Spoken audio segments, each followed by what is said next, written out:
Det kan man säga. I ett annat liv. We have to say good morning and welcome to the Rasmus. We're very happy to have you here this morning. Because you almost didn't get any sleep because you had a concert here in Stockholm last night. Exactly, yeah. How did it go? It was very nice. Nice to be back in Stockholm in Sweden. It's been a couple of years since the last time. Yeah, do you, to be honest, like or dislike Sweden? Well, we have a kind of both love and hate relationship, you can say. Well, there's great things about Sweden. Like, we actually recorded many of our albums here, and we get to know many of the Swedish people, and there's something, you know, a bit more positive about the Swedish mentality compared to the Finnish. We had a Norwegian neighbor in the newspaper this morning, Felix Skavlan, who said that the Swedes are very cocky. Do you have the same experience? Well, somebody said that if you walk on a street in Stockholm, like everybody looks like, you know, so stylish and, you know, like I'm a star kind of feeling.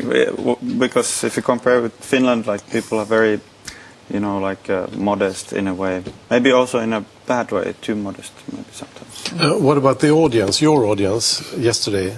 They differ from the audience in Finland? Well, I think in Scandinavia in general, the audience is kind of easygoing in a way that they're maybe a little bit reserved and they don't really show their emotions that much. Like you were just talking about Mexico, for example. We have a lot of concerts in Mexico, and that's like the opposite to the Scandinavian. It's great fun from the beginning. But I have to say, I'm a Scandinavian too, so I'm really enjoying the concerts myself, just watching and like listening. You don't have to be that physical every time. Did you try tequila in Mexico when you were there? Yeah, I was actually just remembering this thing that we met these Mexican Indians, local Indians, and they gave us some homemade tequila. And actually they invited us to their home and they had a nice barbecue for us. Did you all also have the experience of the industrialized tequila from before, when you were younger? No? Yeah, of course. I'm not a big fan of tequila, but they were trying to explain why and how they do the thing with the lemon and salt. And they're actually making kind of a paste in their mouth first out of the two ingredients. But the Mexicans, they love this lime, and when we went there, we ate all the food, of course. I don't drink alcohol myself, but I just love the food. Like, they're very spicy, but they put that lime everywhere, and it's so good. It's nice. I just have to ask you one question about your album as well. This is your new album, and you work with Desmond Child. And for those who don't know him, he's the man behind Living on a Prayer, right?